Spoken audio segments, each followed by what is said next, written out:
Tapi itu 1 tahun, Bang. 2022 semua loh. Iya, 1 tahun 4 KDK ya. Iya. Iya. Nah, Februari, Maret, September, November. pertanyaan saya balik lagi ke beberapa narasumber. KDK itu kan karena ada Sesuatu yang urgent. First major, ada yang gawat darurat lah, Iya. sehingga harus pakai KDK. Iya, iya. Kan gitu. Sedangkan kalau tidak salah, narasumber itu juga ngomong, loh, kalau mau memindahkan tempat atau mungkin lebih baik lewat kongres luar biasa. Ya, itulah.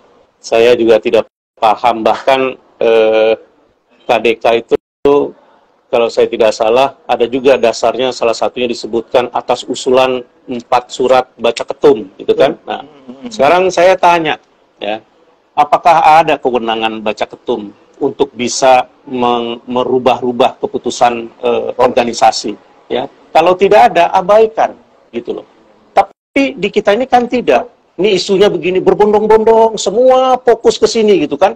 Nah, akhirnya tujuan utama, ini jalan utama harusnya ke sini, tapi diisukan yang remeh-temeh ke sini kan, dia langsung ribut sini, lupa jalan ke sini, terhambat, akhirnya terbengkalai dan menjadi lama. Jadi strategi apa pengalihan politik, pengalihan gitu kan, perhatian, Mengalihkan itu. perhatian. Padahal tidak ada kewenangan, sama seperti rembuk nasional. Coba baca di pasal 10 anggaran dasar, alat kelengkapan yang tadi kita sebut. Ada nggak di situ rembuk nasional? Tidak ada. Yang ada itu rapat anggota, Iya. Kongres, KLB, Konferwil, ya, Konferda. Ada nggak rembuk nasional? Tidak ada. Terus dijadikan ini sebagai forum untuk pengambil keputusan. Terus ada lagi yang bilang, oh kita ini kan pembina. Coba baca dulu yang cermat pasal 82 Undang-Undang Jabatan Notaris P, ya, 2014.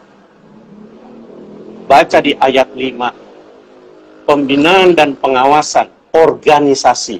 Disebutkan loh di situ organisasi, ya. Itu dilakukan oleh kementerian melalui Permenkumham, Peraturan Menteri Hukum dan HAM. Sekarang kita tanya, sudah ada belum Permenkumhamnya? Ya. Belum ada. Itu kan pernah saya tanya juga, tahun 2004 ujian sudah ada. Apakah sudah ada permen? Ya. Terus 2014 dirubah. Apakah sudah keluar permennya? Belum. Sampai hari ini. Berbeda dengan, ya, adanya majelis pengawas, majelis kehormatan notaris, MPD, ya, MKNW, ya, MPW dan seterusnya itu. Ya, menteri, ya. Nah, dalam melakukan pengawasan dan pembinaan terhadap notaris ini dalam jabatannya, ya, bukan organisasinya, jabatannya, ya. Itu yang diamanahkan, yang ditugaskan adalah dengan membentuk majelis pengawas. Dan majelis pengawas ini juga, karena ini adalah perintah undang-undang, itu terdiri dari 9 orang. 3 orang unsur akademis, ya, kemudian 3 orang dari unsur pemerintahan, 3 orang dari unsur notaris. Berimbang 9 orang. Ya. Itu dalam menjalankan tugas dan jabatan. Itu untuk organisasi atau untuk apa? Itu untuk jabatan notaris, bukan untuk organisasi. Nah, sekarang kalau kita baca pasal 82 UU JNP ayat 5, di situ kan konkret disebutkan. Harus diterbitkan peraturan Menteri Hukum dan HAM, ya, untuk melakukan pengawasan dan pembinaan organisasi, bukan jabatan. Nah, bahkan kalau Permenkumhamnya itu lahir, ya, dan di Permenkumham itu disebutkan bahwa ketua umum organisasi notaris ditunjuk dan diangkat oleh menteri, kita harus tunduk dan patuh. Tidak ada pemilihan. Kalau di Permenkumham seperti itu. Ya, tetapi kan yang sekarang kan belum ada Permenkumham. Jadi kita kembali ke ayat 4 ayat 3. Nah, tentang kemandirian. Diberikan kewenangan oleh undang-undang kepada para notaris itu untuk berkumpul bersama-sama, ya, membuat anggaran dasar yang itu menjadi undang-undang, menjadi aturan main bagi kita semua, ya, untuk menjalankan roda organisasi ini. Negara yang memberikan kewenangan itu melalui pasal 82 UU JNP berarti ayat anggaran dasar, anggaran rumah tangga justru lebih tinggi dong. Ada langsung diatur. Iya, karena itu yang diperintahkan oleh undang-undang. Iya, pasal 82. Justru 1, 2. Apakah mungkin karena ADART sudah diatur langsung di undang-undang, makanya nggak perlu lagi permen? Iya, kalau ini perjalanannya baik. Jadi sejauh ini kementerian kan memberikan kewenangan ya, pemerintah ya, negara memberikan kewenangan, silakan kalian urus diri sendiri, atur diri sendiri. Ya. Karena kita ini memang pejabat umum yang diberikan kepercayaan luar biasa. Salah satu yang tidak banyak ya, yang boleh membawa lambang negara burung Garuda. PPAT tidak boleh pakai lambang burung Garuda, ya. Notaris boleh pakai lambang burung Garuda. Ini kan amanah yang luar biasa yang harus, sehingga dia harus menjalankan tugas jabatan itu dengan jujur, dengan seksama, hati-hati gitu. Dan perilakunya itu di kode etik bukan saja di dalam menjalankan jabatan, tetapi juga dalam kehidupan sehari-hari. Notaris itu tidak dapat gaji dari negara, tidak dapat uang pensiun dari negara. Yang dia dapat itu adalah honor. Honor itu adalah penghargaan, honorarium. Dan wajib menggaji. Ya? Dan wajib menggaji minimal 2 karyawan. Nah, dan ya kalau kewajiban notaris harus cari kantor, merawat protokol. Nah, ini yang saya khawatirkan dampak dari rapat kerja kementerian dengan Komisi 3. Sebelum saya nanya ke situ, sebelum saya nanya ke statement Pak Menteri di rapat kerja.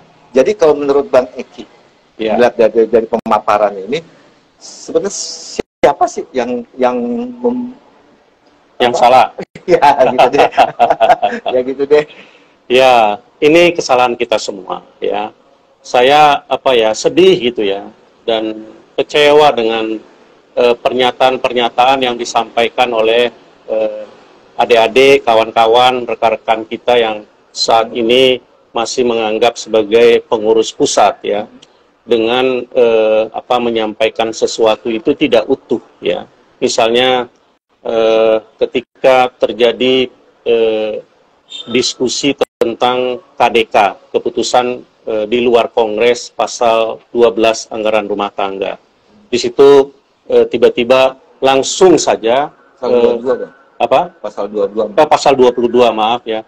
Langsung saja keputusan di luar Kongres di pasal 22 itu menyebutkan tentang pemindahan tempat ya. Sementara di ayat sebelumnya itu kan masih ditegaskan tentang kalau itu tidak diputuskan di Kongres sebelumnya, gitu kan. Nah, itu. Jadi kalau ditanya siapa yang salah, ya kita semua yang salah. Tetapi kekecewaan saya pertama ya ke kawan-kawan yang menyatakan bahwa dirinya adalah pengurus pusat yang seharusnya mampu untuk melihat tanda-tanda zaman ya, bahwa sudah akan terjadi kekisruhan sehingga harus diantisipasi, dan terutama juga kepada Dewan Kehormatan Pusat ya, yang katakanlah mereka itu kan dipilih melalui Kongres, orang-orang terpilih itu kan, yang seharusnya ketika PP mulai mengkol kiri dan kanan gitu kan, sedikit goyang, dia harusnya memanggil, kemudian meluruskan kembali jalan ke jalan yang benar, kemudian memotivasi, memberikan penguatan gitu kan. Nah, tapi ini sudah terjadi cukup berlarut-larut ya. Dan durasinya juga sudah setahun ini hampir. Setahun ya kan? Satu hari. Tuh, setahun, dan ini sangat tidak baik ya. Tidak taat periodisasi itu sangat tidak baik ya. Dan tidak boleh juga mencari alasan-alasan pembenaran.